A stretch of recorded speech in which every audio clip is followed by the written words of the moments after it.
Bonjour, bonjour, bonjour à tous. Hello, bienvenue Anne-Claire, Anne-Claire Meuret. Je suis très, très, Bonjour très content Julien. de t'accueillir. Alors, je vais faire une petite présentation, d'abord Anne-Claire, et ensuite je reviens vers toi. Donc, je suis Julien Allaire, iridologue et naturopathe et coordinateur pédagogique de l'école Vitali, Vitali Formation, qui est une école de naturopathie hygiéniste qui forme les futurs praticiens au métier de la naturopathie dans une école qui est sur Toulouse, avec une partie en présentiel et une partie en distanciel. Voilà, on invite régulièrement des personnes qui nous inspirent, et aujourd'hui, en fait, nous invitons Anne-Claire Meuret. Je suis sûr que beaucoup d'entre vous la connaissent. Anne-Claire, eh bien, je te souhaite bienvenue. Je suis très, très, très content qu'on puisse partager ce moment ensemble. Ça fait un petit bout de temps que on se croise et qu'on se connaît et finalement on n'a jamais vraiment fait de live ensemble. Donc je suis très content qu'on ait cette possibilité aujourd'hui. Alors tu nous as proposé en fait une thématique qui te tient particulièrement à cœur. Tu t'intéresses en fait aux entrepreneurs du bien-être. Donc on va parler des entrepreneurs du bien-être dans nos échanges qui vont durer à peu près 1 heure. Alors Anne-Claire Meuret, alors toi déjà tu habites au Costa Rica. Oui, Donc, ça veut dire que tu dois avoir de bons fruits, des bons super fruits, des mûrs. bons légumes, du Oh là beau là, mais ça c'est soleil. quel bonheur. Alors le soleil, tout ça, c'est ok. Moi venant de Marseille, je l'ai aussi et ça fait plaisir, ça fait du bien. Mais au Costa Rica, les fruits, mon Dieu, qu'est-ce que c'est un plaisir. Pour toute la communauté des gens qui adorent manger des fruits et qui, justement, qui mettent les fruits enfin, dans une place assez importante dans l'hygiène alimentaire, bah, du coup, ça, c'est déjà une première chose. Alors, je pense que l'alimentation, elle peut être bien meilleure pour toi au Costa Rica qu'en Allemagne, là où tu vivais juste avant de partir au Costa Rica. Oh là là là là. En Allemagne, j'étais bien malheureuse 9 mois par an parce qu'il faisait froid 9 mois par an. Et donc, forcément, la plupart des fruits qu'on mangeait étaient importés. Et bon, je t'avoue que les pommes, les choses un peu locales toute l'année, je trouvais ça un petit peu barbant. Moi, j'aime beaucoup les couleurs, les saveurs. Et ici, je peux manger des mangues, des papayes, des ananas. Tout est Ouais, hyper frais et toute l'année parce qu'il y a une saison des pluies et une saison sèche, mais en fait, il fait toute l'année la même température. génial. Donc, tu viens de fêter ton anniversaire, donc ça veut dire que tu es cancer. Je suis cancer, ouais, c'est ça. Ok. Tu es auteur de nombreux livres autour de la santé naturelle, du développement personnel, notamment tu es l'auteur de La naturopathie pour les nuls, que tu avais écrit il y a quoi, plus de 10 ans déjà, non? 10 Oh 12 ans? non, moins que ça. Moins que ça? Il est sorti en 2016, donc ça fait De 6 ans. 6 ans? Ah, je pensais que c'était plus ancien. Bon, en tout Non. cas, tu es l'auteur de euh, 9 autres livres autour de la santé naturelle. Alors, tu es naturopathe. Alors, je dis tu es naturopathe, même si tu me disais j'étais naturopathe, mais parce qu'en fait, quand on est naturopathe, on le reste On le toute sa reste. vie, finalement. C'est Mais je juste n'exerce plus. qu'aujourd'hui, voilà, tu n'exerces plus la naturopathie classique, conventionnelle, en cabinet, en one-to-one, pour accompagner les gens sur les transitions d'hygiène de vie pour favoriser les conditions de la santé. Donc, même si tu pratiques plus la naturopathie sous cette forme-là, aujourd'hui, en fait, ta niche de cœur, ce sont les entrepreneurs du bien-être. Finalement, tu es coach. Tu accompagnes en fait des individus qui décident de transmettre, qui décident de partager des outils très holistiques qui permettent d'accéder au bien-être, à la pleine santé physique, émotionnelle, énergétique, enfin la santé globale finalement. Euh, donc c'est ta niche de cœur. Et niche de cœur, c'est vraiment le terme que tu m'as partagé. J'ai bien aimé ce terme-là. Qu'est-ce que ça évoque pour toi, niche de cœur? C'est les gens que j'aime d'amour. C'est les gens que quand je les rencontre, ils me touchent beaucoup parce que souvent, c'est des personnes qui ont été amenées à transformer leur vie parce qu'ils ont eu des difficultés. La plupart du temps, quand on devient naturopathe, réflexologue, euh, massothérapeute, et que quand on devient, quand on commence à faire des potions avec des remèdes naturels, quand on devient herboriste, c'est parce qu'il y a quelque chose qui nous a chatouillé, il y a quelque chose qui nous a gratté, il y a quelque chose qui a été compliqué dans notre vie ou dans la vie d'une personne proche. Et on a dû mener l'enquête et se transformer. Et après, on s'est dit, pour la plupart d'entre nous, mais c'est trop beau, j'ai envie de le partager avec la Terre entière. Et, et bien souvent, la plupart d'entre nous, on a un peu peur de le faire. En tout cas, on ne sait pas comment le faire, on n'ose pas porter notre voix, on n'ose pas encore complètement briller et rayonner toute notre lumière et partager tout ce qu'on a découvert avec le monde. Et ça me touche ça, parce que moi, j'étais une grande timide, grande réservée. Et quand j'ai découvert la naturopathie pour régler mes problèmes de sommeil il y a plus de 10 ans, et que je suis devenue après naturopathe et que j'ai écrit tous les livres, ben en fait, j'avais juste envie de rester dans l'ombre, une petite souris, et puis juste écrire mes livres, tu sais, comme un petit rat de bibliothèque, quoi. Et j'ai dû apprendre à dépasser ça pour me mettre au service d'un message plus grand que moi et arrêter d'avoir peur d'être vue. Et les gens qui se transforment et qui acquièrent des outils pour pouvoir les partager au monde en médecine traditionnelle naturelle, en fait, ils me touchent parce que je sais ce que ça demande de changement personnel pour pouvoir choisir cette voie. C'est des choix courageux. C'est des gens qui ont fait des expériences sur eux sans que ce soit forcément validé par la science à l'extérieur et validé par leurs proches, qui y croient, qui se sont formés, qui ont investi du temps, qui ont investi de l'argent.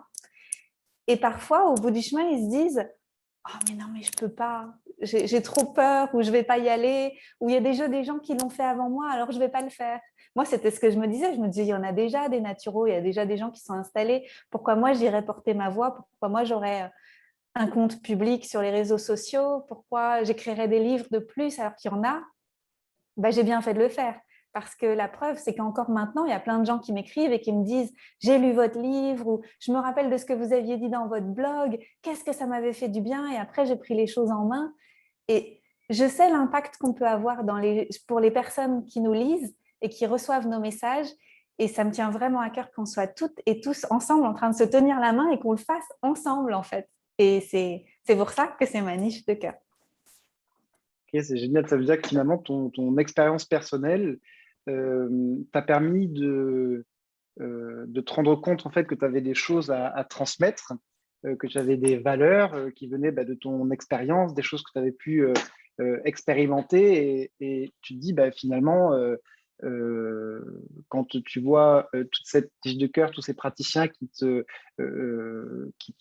ressemblent finalement avec leur expérience aussi, avec leur transition parce que souvent quand on est dans les métiers de la santé aujourd'hui, c'est des grands virages à 180 degrés. On quitte la finance, on quitte le commerce, on quitte les métiers voilà, qui partent dans tous les sens pour finalement aller vers des métiers plus humains. Comme tu dis, on prend des risques.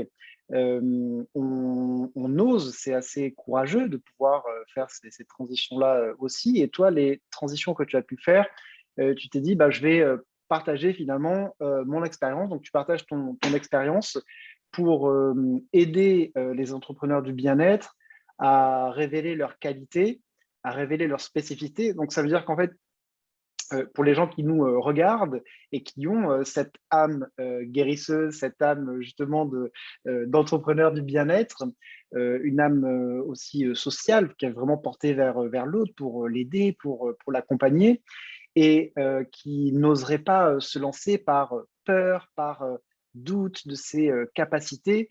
C'est là justement que la transmission que tu proposes va permettre d'agir pour revaloriser finalement ce que l'individu a besoin de partager. C'est ça en fait.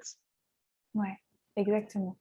C'est-à-dire que tu aides les individus à révéler leur qualité et à devenir qui ils doivent être. Et en fait, on doit tous être quelqu'un de différent et on a tous quelque chose à partager dans cette grande communauté qu'est l'univers. Oui, exactement. Et chacun avec sa couleur et chacun avec ses expériences. Et parfois, on peut se dire, moi je me souviens en tant que jeune naturopathe, je me disais, pourquoi les gens viendraient me voir moi alors qu'il y a des naturopathes plus expérimentés? Et, et un jour, j'ai reçu une dame qui avait déjà vu plusieurs naturopathes dans sa vie et elle avait déjà un certain âge. Et plus tard, donc je l'ai vu en consultation et ça s'était bien passé. Mais bon, tu sais bien, en consultation, ça se passe bien, mais après, on n'a pas forcément des retours de la part des gens qui viennent nous consulter. Et après, j'ai lancé un livre, c'était un cahier d'exercices sur la naturopathie. Et elle était venue à la conférence de presse. Et donc, je ne savais pas qu'elle allait venir, mais moi, j'avais envoyé un petit mail à tous mes clients. Et elle était venue et elle avait pris la parole et elle s'était levée et elle m'avait dit, eh bien, Anne-Claire, vous m'aviez surprise quand vous m'avez reçue en naturopathie parce que vous m'avez tendu une feuille blanche et vous m'avez dit, chez moi, c'est mes clients qui prennent leurs notes et qui se prennent en main. Et elle m'avait dit, jusque-là, elle avait eu beaucoup de naturopathes qui lui faisaient, tu sais, la feuille de recommandation. À la fin, c'était eux qui l'écrivaient. Et donc, il y a plusieurs écoles en naturopathie. Il y a des gens qui préfèrent prendre les notes pour les clients et même les envoyer parfois plus tard avec tout un plan d'hygiène vitale. Et puis, il y a des gens comme moi qui disent, bon, bah, vous prenez vos notes. Si vous avez des questions après, vous m'écrivez. Je suis dispo pour vous. S'il y a des choses pas claires, on va en discuter après. Moi, j'étais plutôt comme ça. Et Ouais, je partage complètement ta position. bah, je trouve que ça en puissance beaucoup les gens. Et donc, elle s'était levée pour témoigner en disant, bah, jusque-là, elle n'avait jamais eu de naturo qui avait fait ça avec elle, et elle avait vu des super naturaux, des gens un peu connus et tout, et ça lui avait fait du bien de prendre les choses en main. Et là, ça avait été un bon exemple pour moi de me dire, bah, avec ma couleur, avec qui je suis, j'ai eu un impact dans la vie de cette femme. J'ai créé autre chose, une autre expérience, même si elle avait déjà vu d'autres naturopathes. Et je pense que c'est important qu'on s'en rappelle parce que la plupart des gens qui viennent nous voir en consultation, ils ne vont pas venir nous voir que nous. Ils vont aller voir d'autres personnes dans leur vie. Mais nous, on va avoir un impact à ce moment-là pour quelque chose qui sera juste à ce moment-là dont la personne avait besoin. Et parfois, on sous-estime ça. Ces cadeaux, ces étincelles de lumière qu'on peut diffuser auprès de nos clients et on peut se dire que ça existe déjà dans l'univers, mais ça n'existe pas de la façon dont nous, on le fait. De la façon dont toi, Julien, tu le fais, de la façon dont moi, je le fais. C'est unique. Mais carrément, et c'est ça qui est très agréable aussi. Puis il y a aussi toute cette magie des échanges, parce que quand un praticien accompagne un individu, son énergie n'est jamais la même d'un jour à l'autre. Même parfois, en tant que praticien, on n'est pas dans une très bonne énergie, puis on se dit, bah, là, la consultation que je viens de passer, il ne s'est pas passé grand-chose, il y avait pas, c'est pas toujours magnifique, tous les échanges qu'on peut avoir, ça dépend beaucoup de notre énergie. Et parfois, notre énergie, bah, quand on est de bonne humeur, quand on a vécu quelque chose de bien, quand on est aligné, quand on est axé, euh, quand on est cohérent entre nos pensées et nos actions, quand on a conscience de ce qu'on a partagé, en fait, plus facilement, on va générer justement ces types d'échanges magiques où les gens vont pouvoir dire, bah, tiens, waouh, c'est magnifique ce que vous m'avez proposé là, de prendre une feuille et de noter par moi-même, alors que j'imagine, tu n'avais même pas pensé à ça. Toi, tu as dû te dire, tiens, moi, je suis naturopathe, j'aime bien accompagner les gens sur tel type de problématique, etc. Et finalement, le simple fait de donner une feuille et de dire, ben, je vous propose d'écrire les conseils que je vous partage. Et là, oh mon Dieu, mais ça veut dire qu'il faut que je sois autonome dans la prise de notes. Mais Vous me c'est faites magique, confiance? mais merci, merci pour ce cadeau. Et finalement ça venait, j'imagine que tu ne devais pas imaginer toi-même qu'on puisse revenir sur cette anecdote en réalité. Non, pour moi, c'était vraiment, comme tu dis, une anecdote en fait. Mais pour elle, ça avait été important dans sa vie. Et oui, mais c'est ça qui est beau dans les métiers justement de l'accompagnement.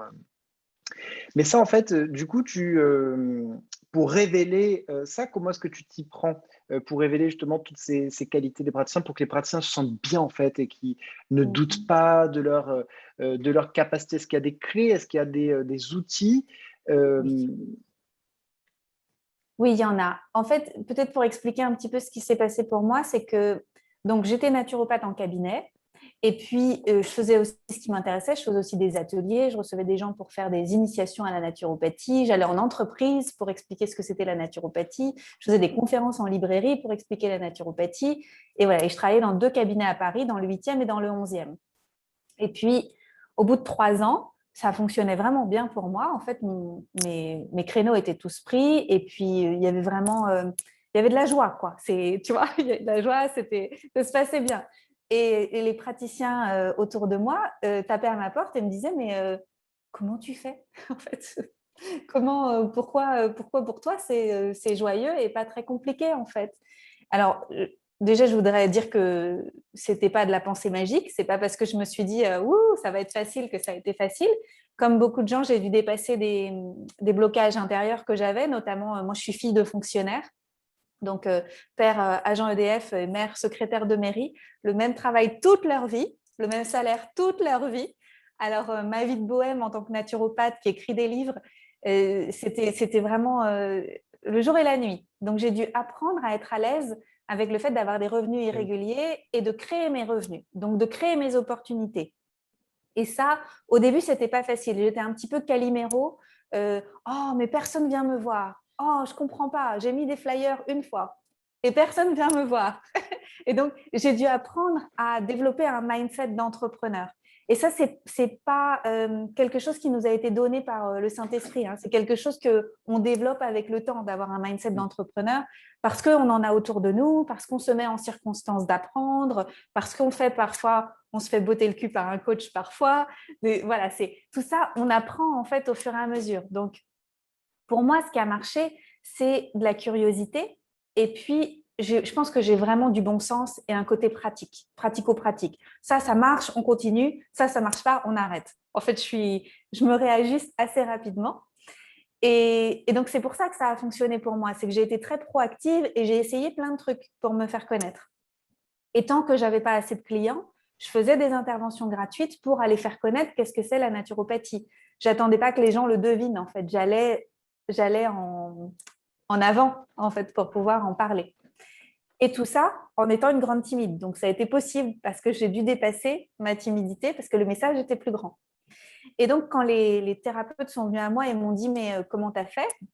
Bah, au lieu de leur dire comment j'ai fait, j'ai créé un atelier que j'ai proposé plusieurs fois à Paris pour apprendre en fait à développer ses capacités pour développer son entreprise. Et à chaque fois que je proposais cet atelier, il était rempli. Il était même plus rempli que mes ateliers de naturo, tu vois, il était genre rempli au max. Et je me disais, bon, bah là, il y a un vrai besoin en fait, c'est que les gens, ils ne savent pas faire.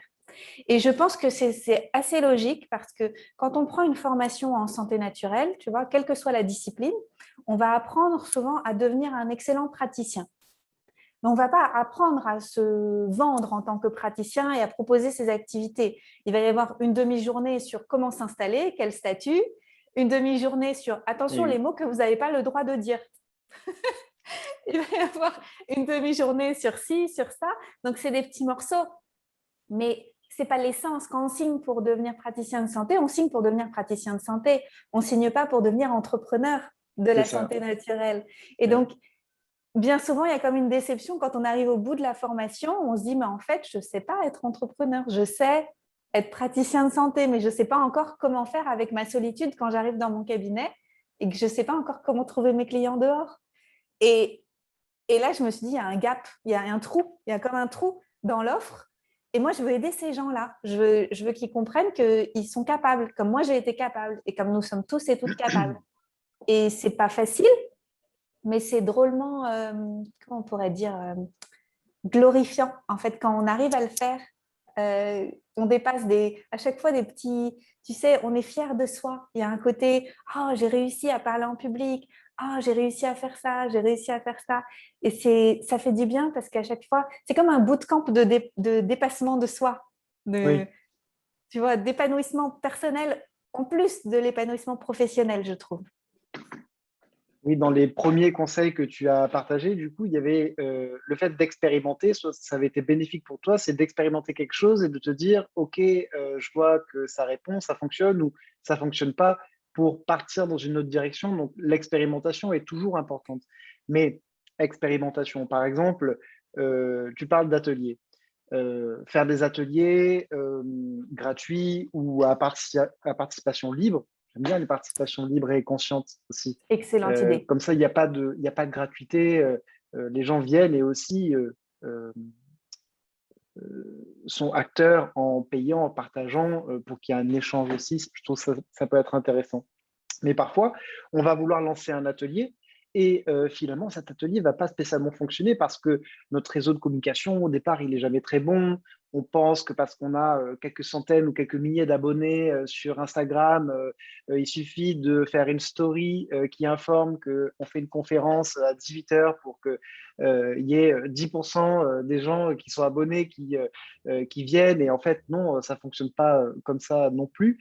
Et on pourrait avoir tendance à baisser les bras et à dire, ben mince, ma conférence, elle n'a pas marché, mon atelier n'a pas fonctionné. Donc là aussi, il y a un cap à garder et euh, reproposer cet atelier 2 fois, 3 fois, 10 fois peut-être. Et même s'il y a 2, 3 personnes qui participent ou une seule qui participe, c'est quand même des échanges qui sont extrêmement magiques. Moi, j'ai des souvenirs aussi comme ça où il y a une dizaine d'années, je faisais 3 ateliers par semaine, genre de 18 h à 19 h 30 ou de 19 h à 20 h 30, justement pour faire connaître ma pratique, pour partager. Je suis très nourri aussi par la transmission. C'est quelque chose qui me nourrit particulièrement. Et je me souviens que parfois, à des ateliers, genre 18 h 30, personne n'était là. Je dis, bon, bah, tant pis. Avec quand même aussi un peu content, en disant, bah, tiens, bah, pour une fois, j'aurai ma soirée, je vais pouvoir rentrer. Donc, je commence à ranger et tout. Et tout d'un coup, ding dong, une personne qui arrive.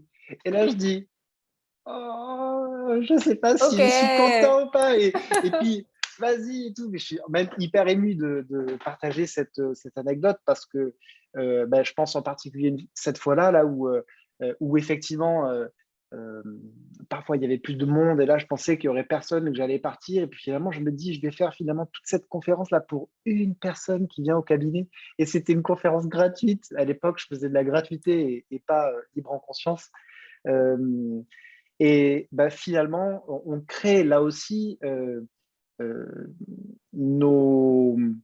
C'est là aussi que se développent en fait nos spécificités et nos qualités dans des échanges et dans des expériences comme ça qui sont riches. Et qu'on ait personne, qu'on en ait 10 ou qu'on en ait une, en fait, on va vivre des expériences complètement différentes qui nous apprennent sur nous, sur qui on est, sur comment on fonctionne, sur ce qu'on a à proposer. Et c'est très agréable aussi, c'est très beau en fait. Oui.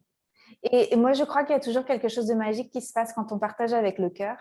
C'est que la vie nous récompense, mais pas toujours de façon linéaire, en fait. C'est pas parce qu'on a partagé auprès de 5 personnes que c'est ces 5 personnes qui vont nous récompenser, en fait. Il y a quelque chose de très énergétique là-dedans. C'est si tu partages avec ton cœur devant 5 personnes, tu sais pas, mais derrière, demain, tu vas peut-être avoir 5 cadeaux parce que ça te revient en fait. Mais c'est juste un cycle naturel. Si tu partages généreusement qui tu es et ce que tu as découvert avec le monde, tu vas le retrouver, ça va te revenir en fait. Mais il ne faut pas forcément chercher à calculer comment ça va te revenir. Fais-le parce que tu veux le faire en fait. Partager. Et moi, la vie me l'a prouvé de multiples fois. Et oui, c'est le donner, c'est synonyme de recevoir en fait. Ouais. Et Ouais. souvent, on imagine que l'univers nous renvoie quelque chose, on donne et que l'univers nous renvoie, mais finalement, c'est parce qu'on donne et que ça part de nous, c'est là que l'origine de la vibration part. Ben donc, du coup, on est nourri par ce qu'on a créé là quand on donne avec le cœur. Exactement. Ouais. Et aussi, on plante des graines quand on est vraiment des jardiniers, des jardinières quand on fait ça, parce que ça prend du temps dans la tête des gens de décider de travailler un jour avec nous. Et donc, moi, je disais que j'ai fait beaucoup d'interventions dans des entreprises, des librairies, des magasins bio, des restos bio, etc. Et parfois, c'était 3 mois, 6 mois, 9 mois plus tard, un an plus tard, que les gens, je les voyais dans le cabinet rentrer et je leur disais, mais je vous ai vu quelque part. Et il me disait, oui, l'année dernière, au petit resto bio du 6e. Ah, il vous a fallu un an. mais, mais pour les gens, chacun a son propre rythme. Et parfois, nous, quand on sème nos graines, on voudrait les voir pousser tout de suite. Mais il y a pas, il y a un timing, en fait, un timing divin qu'il faut savoir accepter. Et nous, on continue de semer. Et un jour, le jardin, il va être magnifique. On va se lever le matin, on va dire, waouh, quel jardin. Bah oui, c'est parce que ça fait 3 ans que je sème. Et voilà. Et qu'est-ce qui se passe quand parfois, justement, on, on plante des graines, mais rien ne se passe, tu sais, il y a toujours le doute du praticien qui se dit, mais moi, je sais pas, peut-être oui, dans l'idée, je veux bien qu'un jour ça pousse, mais je doute, je suis pas sûr que ça pousse vraiment. Tu sais que là, les gens qui nous regardent, je suis sûr qu'il y a euh, plein de gens qui se disent, oui, mais moi, ça fait 5 ans que j'essaie de lancer mon activité, j'ai planté plein de graines justement parce que j'ai mis des flyers, j'ai fait des ateliers, j'ai fait de la com ici ou là. Euh, J'essaie de faire un peu du porte-à-porte avec les praticiens du quartier pour créer un peu de réseau, etc. Et j'arrive pas à lancer mon activité. Il y en a plein des praticiens qui réagissent comme ça. Comment tu les... enfin, est-ce que tu as quelque chose euh, pour les rebooster quand ils sont dans cet état d'esprit? Oui, alors là, je vois deux choses. La première chose, c'est apprendre à cultiver la gratitude au présent pour ce qu'on a au lieu de regarder ce qu'on n'a pas. C'est-à-dire, si on voudrait 25 clients par semaine alors qu'on en a 12, par exemple, c'est cultiver la gratitude pour les 12 qu'on a effectivement et réaliser qu'on a souvent assez sur le moment pour vivre la journée du jour et la semaine et souvent le mois aussi. Et que c'est juste que comme on se laisse happer par un stress du futur, parce qu'on a envie de faire quelque chose, on a envie de partir en vacances, on a envie de s'acheter 5 formations dans l'année, on a envie de faire ci, on a envie de faire ça, on voudrait multiplier nos revenus. On projette quelque chose dans le futur et c'est un stress futur. Donc déjà, c'est revenir ici et maintenant dans un espèce de gratitude. Quand on est dans la gratitude, on peut multiplier ce qu'on a. Quand on est dans un espace de manque, on va juste multiplier le manque. Donc c'est travailler déjà depuis cet espace-là. Et ensuite, se questionner sur l'alignement. Est-ce que je suis vraiment en alignement avec ce que je propose aujourd'hui? Est-ce que c'est un kiff pour moi? Est-ce que je vibre quelque chose qui est dans l'énergie, joyeux, attirant? Moi, je crois beaucoup au magnétisme, en fait. Moi, je suis coach et j'adore le coaching. Tu vois, c'est genre, je vibre coaching. Et quand les gens me parlent dans la rue et qu'ils me disent, mais qu'est-ce que tu fais? Je t'ai rencontré chez machin, tu as l'air d'avoir une chouette vie, qu'est-ce que tu fais? Et là, je leur dis, ah, bah, je me lève le matin, j'aide les praticiens de santé à occuper leur place, j'adore ça. Et je peux leur en parler pendant une demi-heure. Et ils me regardent et j'ai les yeux qui pétillent. Et à la fin, ils me disent, ah, bah, je vais t'envoyer ma cousine, hein, parce qu'elle s'est formée praticienne de médecine chinoise l'année dernière, elle n'en fait rien du tout. Tu vois, en fait, tellement je suis pétillante de ce que je propose que ça passe pas inaperçu, tu vois, parce que je sens cet alignement dans mes cellules. Oui. Et quand on fait des choses parfois parce qu'on croit qu'on doit les faire, donc par exemple, prenons un praticien de santé qui ne serait pas passionné par la détox, tu vois, par exemple. Un praticien de santé qui est formé à l'hygiène vitale, mais la détox, ça ne le fait pas kiffer. Par contre, il adore les émotions, tu vois. Il adore les trucs en lien avec l'émotionnel. Mais Oui. comme il s'est formé pendant X temps, qu'il a investi pendant X temps sur lui, le temps, l'argent, tout, et il croit que pour être un bon praticien de santé, il doit pratiquer la détox de telle façon comme il l'a appris. Et qu'en vrai, ça le barbe. Et que lui, ce qu'il voudrait, c'est faire pleurer les gens. Tu sais, craquer leur couche qui est trop dure, là, et les aider à se rencontrer pour qu'ils soient plus doux à l'intérieur et tout ça. Mais qu'il n'ose pas se l'avouer parce que il se dit, oh, travailler l'émotionnel, c'est pas pour moi, ou j'ose pas, ou j'ai pas tous les outils pour ça, ou je suis pas encore assez bien formée, ou j'ai pas encore assez d'expérience, ou Je suis pas tu vois, légitime. je suis pas légitime, voilà. Et ben du coup, il va pas être dans sa zone de kiff. Et d'aller parler, faire des ateliers et tout sur la détox, peut-être qu'il va le faire d'une façon un peu bon, bah voilà, parce qu'il faut le faire, parce qu'il croit que c'est l'image qu'il projette du métier qu'il a, alors qu'en vrai, son métier, c'est à lui de le créer à partir de qui il est. Et Et oui. donc, travailler l'alignement, parce que si tu es bien dans ton alignement et que tu fais ce qui te fait kiffer et que tu le proposes au monde, et ben, tu vibres quelque chose de différent. C'est qu'il faut être toujours cohérent en fait. Et finalement, ce que tu partages, c'est que euh, quand on se forme à une approche quelconque, mais comme la naturopathie par exemple avec ses 10 techniques, on apprend de nombreuses méthodes et techniques et on apprend à faire un bilan naturopathique par exemple avec une structure particulière. Et cette structure, si finalement, ce que tu partages, c'est que si finalement on n'est pas complètement à l'aise, qu'on se rend compte qu'il y a des choses on n'a pas envie de développer, des outils qui ne nous intéressent pas, on peut finalement les mettre de côté pour proposer notre version de ce qu'on a à partager. Donc, ça ne voudra pas dire que finalement, si tu fais une formation complète de naturo et que tu te rends compte que ce qui t'anime vraiment, c'est le massage, c'est le toucher, que ce soit la réflexologie ou le massage holistique, finalement, tu ne vas pas pratiquer de la naturopathie, puisque la naturopathie, c'est quelque chose de complet avec des méthodes, avec une technique, avec une grille de lecture, mais tu vas pratiquer un outil qui va te ressembler. Et c'est ça, en fait, c'est finalement, tu proposes d'être plus cohérent et de partir dans la direction où on sent qu'il y a quelque chose qui nous anime. Alors, ça me rappelle une anecdote que je partage souvent aux étudiants, qui était l'anecdote d'une étudiante, une jeune étudiante en plus. Je me souviens que c'était pas quelqu'un qui avait 40 ou 50 ans et qui décidait de partir dans la naturo, donc elle était déjà assez jeune, elle se formait à la naturopathie, voilà, et avec tous les formateurs qu'elle avait, on propose toujours des structures, des cadres, des pratiques précises. Et elle disait, mais moi, une consultation naturopathique comme ça me plaît pas trop. Faire 20 minutes d'irido, 20 minutes d'anamnèse, 20 minutes de bilan palpatoire et morphologique, 20 minutes d'alimentation. Moi, ça, c'est pas du tout ce qui m'anime et ce qui me plaît. Je dis, mais c'est quoi qui t'anime et qui te plaît? Elle me dit, mais en fait, je peux pas faire ça parce que c'est pas de la naturo. Je dis, mais c'est quoi? C'est quoi que tu veux faire? Elle me dit, bah, moi, ce que j'aimerais bien faire, c'est par exemple une anamnèse qui dure que 20 minutes. C'est vraiment quel est le motif de consultation, euh, les grandes lignes de ce qu'elle mange, les grands symptômes qu'elle a pour voilà, les grandes lignes, les très très grandes lignes, pas plus de 20 minutes. Je ne vais pas faire des bilans qui durent 1 heure, etc. En revanche, après, j'aimerais installer la personne dans ma salle de massage et faire 20 minutes de massage.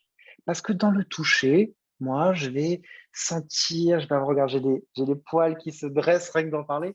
Elle disait, moi, quand je vais masser la personne, je vais avoir des intuitions, il y a des mots qui vont apparaître, j'ai des émotions qui vont apparaître et je vais être guidé par le toucher sur justement comment après guider l'individu.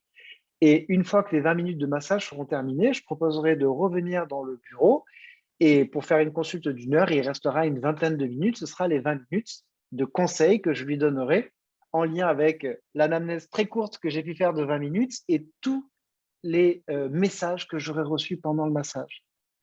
Et elle me dit, mais Julien, je ne peux pas faire ça, on est d'accord, c'est pas dans les Pas grilles. sérieux. Et je dis, mais tu plaisantes, tu as déjà ta personnalité, tu as déjà ta spécificité, tu as déjà une identité alors que tu n'as même pas commencé à pratiquer. Et là, tu penses que tu vas faire 20 minutes, 20 minutes, 20 minutes comme ça, mais ça va encore changer, tu vas encore expérimenter plein de choses. Et justement, suis cette envie d'aller là où tu sens que ça te fait vibrer. Et j'ai trouvé ça intéressant de le partager maintenant, parce que ça va dans le sens C'est de ce que exactement tu ça. partages. Merci. Waouh, c'est super beau qu'elle ait réalisé ça si tôt. Mm. Et je pense que ça demande du courage de s'écouter quand on est praticien, parce qu'on a quand même tendance à remettre notre pouvoir à l'extérieur. Et quand on suit un chemin pour devenir praticien de santé, on remet encore une fois notre pouvoir à l'extérieur dans l'école qui nous enseigne quelque chose. Et c'est tout à fait juste parce qu'on a besoin d'apprendre le cadre, on a besoin d'apprendre les connaissances, les compétences, un savoir-être, etc., pour pouvoir avoir une posture Oui, d'accompagnant. Mais après, il faut réussir à prendre un pas de recul et se dire, mais qui je suis avec tout ce que j'ai appris et qu'est-ce que je veux bien transmettre et dépasser les blocages qui nous limitent et qui nous empêchent d'être pleinement qui on est. Et il y en a des blocages, et toutes et tous. Et moi, je me rappelle que j'en avais un big, c'était que soigner, c'est noble, mais coacher, c'est un peu trop léger. Tu sais. mm. Et Oui, donc, c'est quand j'ai dû switcher, donc parce que j'avais déjà, donc c'était une première reconversion, la naturopathie, c'était devenir un peu, c'est devenir aidante, aider les gens à guérir. Et donc, je trouvais ça hyper noble.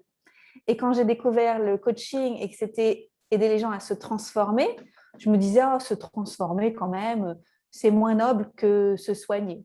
Et il m'a fallu du temps pour accepter de faire le deuxième pas. Et à chaque fois, c'est juste une construction mentale, en fait. C'est juste une projection qu'on se fait de son identité, de qui on est, de sa place dans le monde. Et c'est réussir à transformer ça pour aller se rencontrer et, et honorer qui on est. Et oui, bien sûr. Je vois très bien ce que tu veux dire par rapport à ce switch entre l'idée d'être praticien de santé ou coach. Et c'est vrai que ça dépend beaucoup de ce que tu y mets derrière, en fait, de enfin, ce que tu mets derrière, comment tu te vois et, et comment tu vois ta pratique. Euh, Est-ce que tu penses qu'on peut faire vraiment une différence entre le coaching et l'approche naturopathique, par exemple? Parce que l'approche naturopathique, elle peut être pratiquée sous forme de coaching. En fait, ça dépend comment tu prends le mot coaching. Si tu le prends dans le sens vraiment pur du coaching, de l'accompagnement en tant que coach, on pose des questions aux gens pour qu'ils trouvent leurs propres réponses.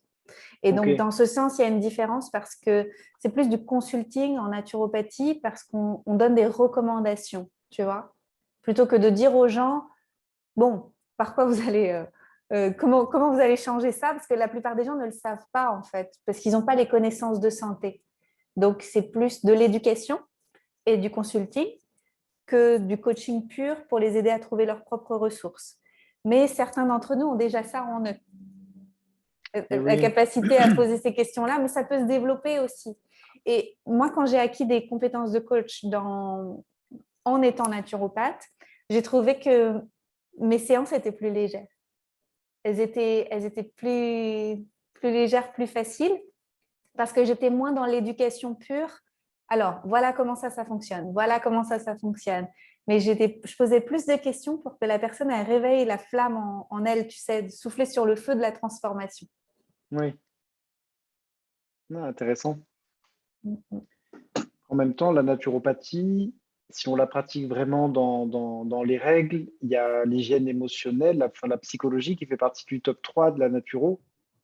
Et c'est aussi cette prise de conscience de qui on est, de nos objectifs, de Oui, l'énergie qu'on va mettre dans nos actions. Donc, oui. Dans un accompagnement long, on aurait le temps de faire du coaching sur quelqu'un qu'on reçoit en naturopathie sur plusieurs séances. On aurait le temps de faire du coaching et d'aller chercher en fait ce qui a besoin d'être révélé. Pour quelqu'un qui viendrait nous voir une ou deux fois, il y a tellement de questions à poser parce que le spectre est tellement large en et oui, naturo oui, bien sûr. qu'en fait, on n'a pas tellement le temps de descendre en profondeur au niveau, tu vois, des différentes couches et de, bon, alors, ce que vous faites dans la vie actuellement et comment ça se passe avec votre famille et etc., etc. Tu sais, de prendre le temps de descendre, il faudra avoir plusieurs séances pour vivre ça. Bien sûr, mais tu vois, même ce que tu dis, là, je pense que c'est important que je rebondisse dessus. En naturopathie, tu as dit, par exemple, sur une séance ou sur deux séances, on n'a pas le temps de faire tout ce qu'on peut faire avec du coaching, mais finalement, ça peut être aussi une croyance limitante, parce qu'en naturopathie, on peut accompagner des gens tous les 15 jours, euh, et c'est tellement vaste et tellement complet. Tu peux très bien mettre en place un programme d'hygiène alimentaire, revoir la personne 3 jours après pour apprendre des techniques respiratoires et les pratiquer en cabinet. Puis finalement, 4 jours après, profiter d'une séance de massage, une semaine après d'une Mhm. séance de réflexologie. Et finalement, en 15 jours, on a eu 5 ou 6 séances différentes. Ouais. Et ça peut se transformer du coup aussi un peu en coaching finalement. La frontière, elle peut être, elle est assez proche, et ça dépend un peu finalement de comment on se voit. Mais c'est vrai que l'accompagnement sur du long terme et permettre à l'individu au lieu que ce soit juste une éducation, juste une transmission, bah, il faut faire comme ceci ou comme cela, mais c'est de pouvoir faire le point sur l'individu, sur son mental, sur ce qui l'anime, euh,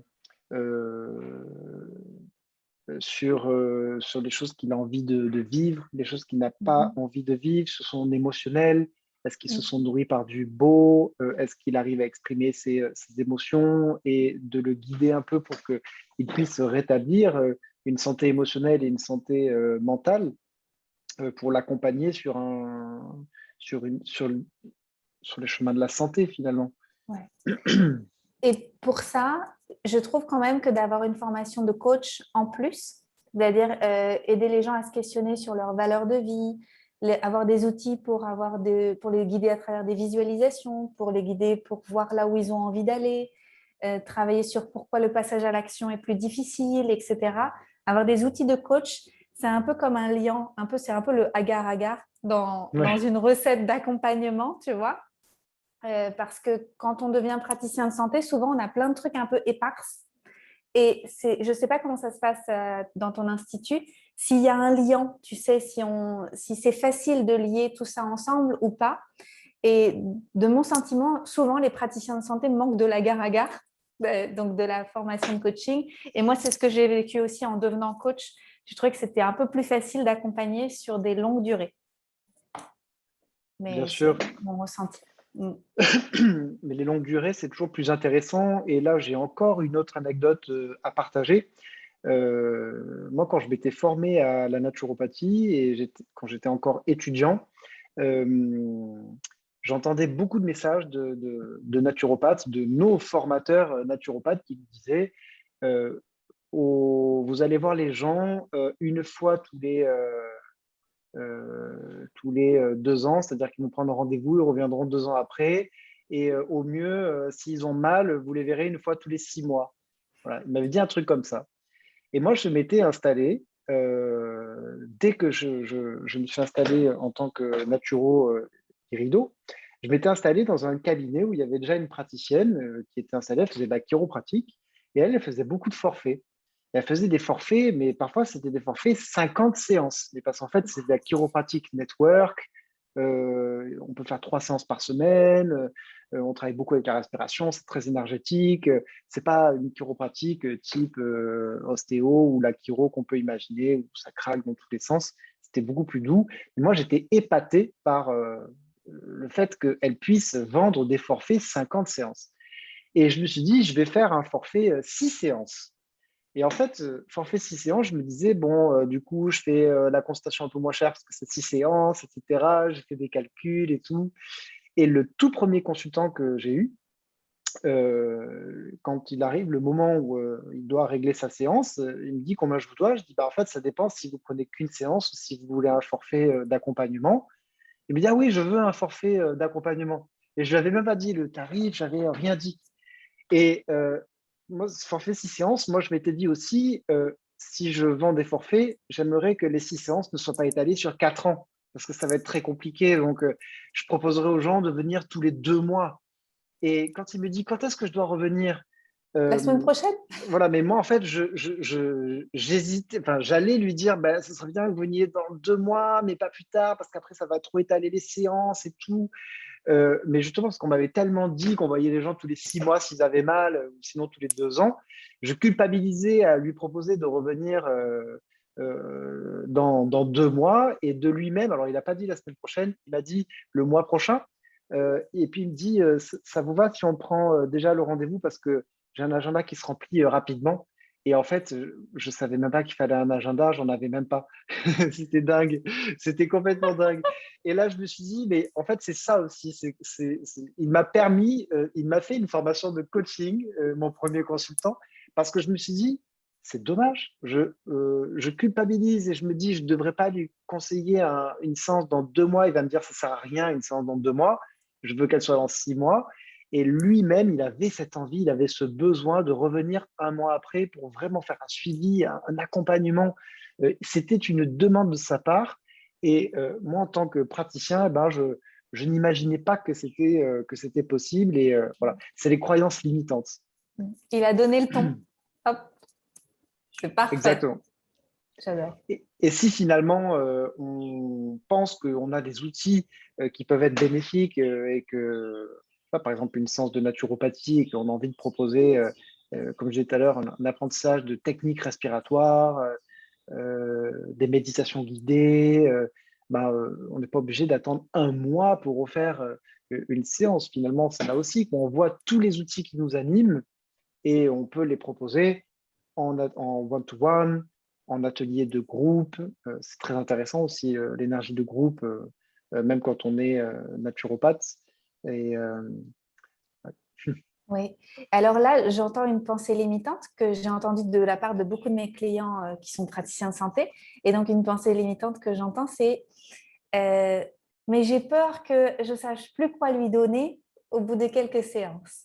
Ça, et oui, j'entends beaucoup. C'est comme une peur d'être un peu allé au bout de ce qu'on connaît, de ce qu'on sait, de qui on est, de tout ça, et que ça s'essouffle, et d'avoir vendu quelque chose ici et maintenant, et qu'en fait, dans 3 mois ou dans 5 mois, qu'on ne sache plus trop quoi donner à la personne. Et ça, moi, je pense que c'est juste une peur, qu'on oui, se dit oh, mais j'ai pas assez, ou je suis pas assez, tu vois.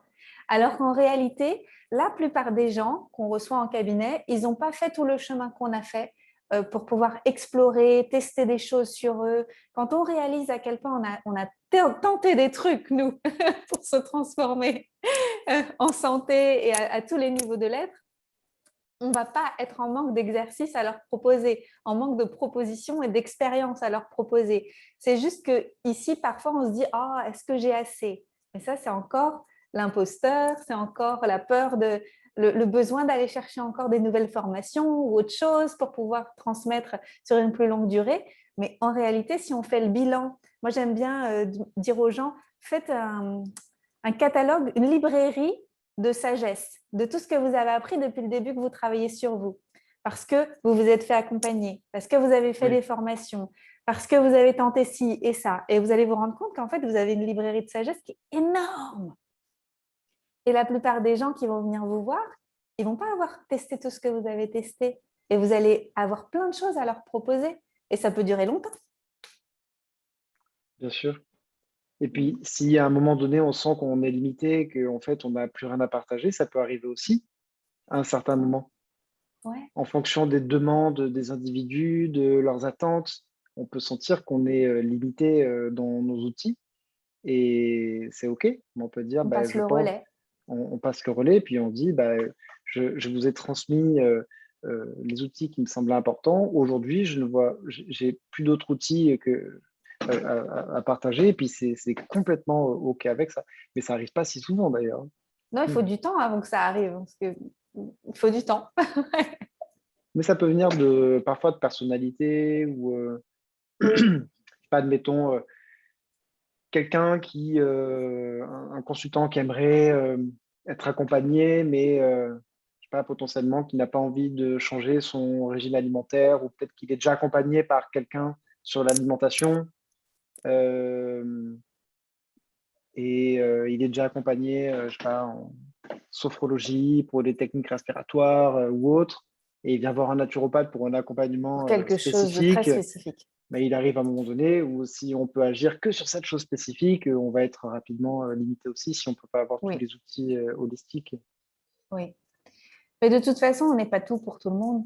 En fait, on fait partie d'un écosystème et donc c'est Ouais, juste, on répond à un besoin à un moment et ça peut durer une séance ou 12 séances. On aura rempli notre mission. ouais, carrément. Mm. Mais c'est ça que j'aime bien aussi dans la naturopathie, c'est que c'est très complet avec ces 10 techniques. Parce que dès que tu découvres une méthode qui te plaît, hop, bah, tu vois que ça peut rentrer dans une technique naturo et finalement, ça vient nourrir aussi ton métier. Mais en fait, dans les métiers de la santé, aussi, on n'arrête pas de se former, en fait. Je pense que ça, Tout le temps. c'est quelque chose qu'on retrouve chez tous les praticiens, en fait. Dès qu'on a commencé, on peut plus s'arrêter finalement. On a envie de encore découvrir une méthode, une technique, mais dans ce cas-là, il faut le faire, et c'est ce que je disais tout à l'heure, non pas parce qu'on pense qu'on n'est pas légitime et qu'on a besoin d'un diplôme supplémentaire, de galons supplémentaires. Non, c'est juste pour que on puisse avancer et découvrir des méthodes qui sont peut-être plus adaptées à ce que l'on a envie de partager actuellement. C'est-à-dire que l'approche d'un praticien dans ses premières années et au bout de 10 ans et au bout de 15 ans et 20 ans, forcément, c'est une approche qui va changer. il n'y a pas de praticien qui utilise la même méthode dans les mêmes conditions tout au long de sa vie, en fait. C'est pas possible, non? Parce qu'on évolue et on se rend compte qu'il y a des choses qui nous animent particulièrement. Donc, on part dans une direction, on expérimente, et finalement, on découvre autre chose qui bouleverse un peu nos croyances et tout ce qu'on avait pratiqué jusque-là. Et donc, on peut faire un grand virage, mais ça fait partie des choses. Et on attire toujours aussi les personnes qui ont besoin de recevoir le message qu'on partage, comme tu disais tout à l'heure. Ouais. Il y a quelque chose de très aligné là-dedans. Et quand on débute, on va recevoir un certain type de clients et l'année suivante, ce sera des clients différents. Et nous, on n'aura pas l'impression d'avoir changé grand-chose, mais on vibrera autre chose et donc on va attirer ces gens-là. Et ça va être naturel en fait. Oui. Et on ne s'ennuie jamais. C'est vraiment des métiers extraordinaires. Il n'y a pas de lassitude parce que nous, on évolue, notre clientèle évolue, nos compétences évoluent. C'est de l'émerveillement tout le temps. Ouais, quelle chance. Bon, c'est super tous ces échanges qu'on peut avoir. Je pense que ça va aider beaucoup en fait les entrepreneurs du bien-être. Dans les tips que tu as partagés, tu avais proposé déjà de toujours avoir de la gratitude pour tout ce que l'on a. C'est-à-dire que le premier point, c'est quand on est praticien, qu'on débute ou que ça fonctionne pas encore comme on l'imagine, alors qu'on met tout notre cœur justement pour aller vers ce métier passion, mais qui pour l'instant ne porte pas ses fruits. Qui ne permet pas d'en vivre, par exemple. Donc, première étape, c'est déjà d'avoir beaucoup de gratitude sur toutes les choses que ça nous permet de vivre et que l'on a, de se concentrer sur ce que l'on a pour envoyer la vibration de ce que l'on a et de l'abondance plutôt que la vibration du manque qui nous renvoie du manque, du coup. Deuxième tip que tu partages, c'est de se sentir bien aligné, parce que quand on se sent aligné, c'est-à-dire est-ce que ma pratique me convient? Alors oui, alors moi, dans la méthode que je pratique, il y a 80% que j'aime, il y a 20% que j'aime moins. Ok, ben, est-ce que je peux enlever les 20% qui vibrent pas et comme ça, je me sens plus aligné? Ben oui, parce que ça va plus me ressembler. Ah, mais aussi, il y a peut-être telle autre méthode que je peux ajouter en plus, parce que ça, c'est une méthode qui me plaît vraiment, vraiment. Là, je sens que je suis bien dans mes baskets quand je la partage et tout. Ouais, ok, alors je la mets dans ma méthode et je me sens bien aligné. Donc, ça.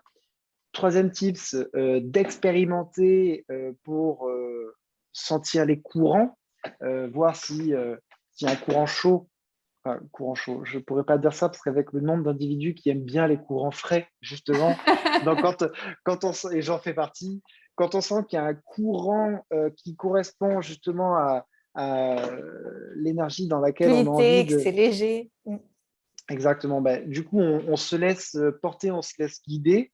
Quand on voit que c'est trop dur, qu'il y a des résistances, on fait le point justement sur pourquoi il y a des résistances.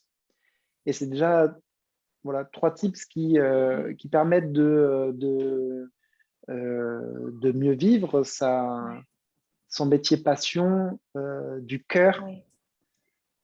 Et je peux en rajouter un? Oui, carrément. Je voudrais rajouter qu'aujourd'hui, on croit que Internet, c'est l'Eldorado parce qu'on croit qu'il faut avoir une grosse communauté sur les réseaux sociaux pour pouvoir réussir. Et ce n'est pas vrai. Moi, je connais des gens qui ont des très grandes communautés sur les réseaux sociaux, mais les gens ne leur font pas forcément confiance pour payer des sessions avec eux. C'est-à-dire qu'ils ont réussi à générer une forme d'intérêt virtuel, mais qui ne s'est pas transformé après pour leurs activités payantes et ça ne les fait pas vivre.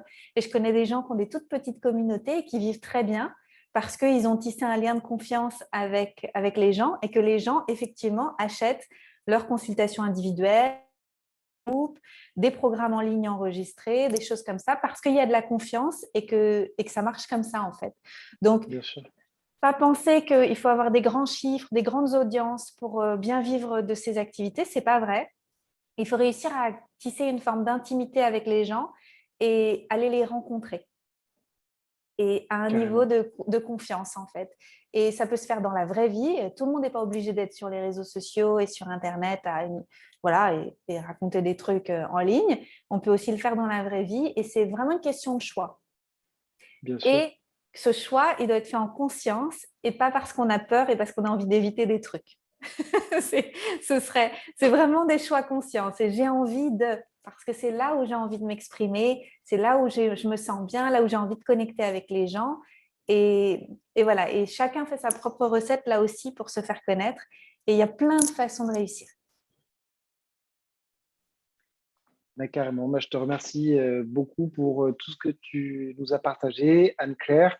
C'est Avec quoi joie. ton actualité? Je sais que tu as quelques formations là qui sont en cours. Tu en as une qui va commencer dans quelques semaines aussi. C'est des formations pour accompagner les accompagnants. Ouais. Comment est-ce qu'on peut retrouver toutes les infos Donc, j'ai un site internet qui s'appelle anneclairemeret.com et je suis aussi sur les réseaux sociaux, donc Facebook et en fait, je suis partout. Facebook, YouTube, Instagram, Telegram, toutes ces choses-là. Mais vous trouvez un peu le même contenu partout. Et j'ai une formation qui s'appelle Coach from the Heart pour apprendre à coacher depuis l'espace du cœur. Exactement. Je me suis bien écoutée parce que c'est vraiment moi, en fait. Et elle démarre au début du mois de septembre et ça durera jusqu'au mois de décembre. Et puis, sinon, j'ai un livre qui va sortir à l'automne qui s'appelle Réussir en tant que praticien du bien-être, qui est Hmm, coécrit avec Julia Espérance, avec qui j'ai créé le programme d'école. C'est un programme pour aider les praticiens à décoller et qui reviendra aussi à l'automne.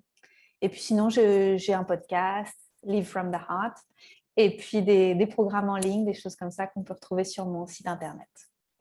génial. Donc là, toutes les infos sont de toute façon sous la vidéo. Et Merci. donc, si vous voulez retrouver Anne-Claire Meret, vous savez comment vous pouvez faire. Ben, merci beaucoup, Anne-Claire. Je suis Merci ravi à toi. d'avoir partagé ce moment avec toi. Avec joie. Et on se retrouvera avec plaisir pour d'autres échanges sur d'autres thématiques encore, si tu le souhaites. Avec plaisir. Merci pour ton invitation et merci pour tout ce que tu proposes au monde. Ben, merci beaucoup. Et je vous rappelle que je représente Vitali, Vitali Formation, école de naturopathie hygiéniste, qui combine des cours en présentiel sur Toulouse et en distanciel pour vous former au métier de naturopathe hygiéniste très holistique. C'est-à-dire qu'on a une approche hygiéniste, mais on approche aussi quantique qui fait beaucoup de bien. Donc, merci à tous d'avoir partagé cet échange et puis à très bientôt.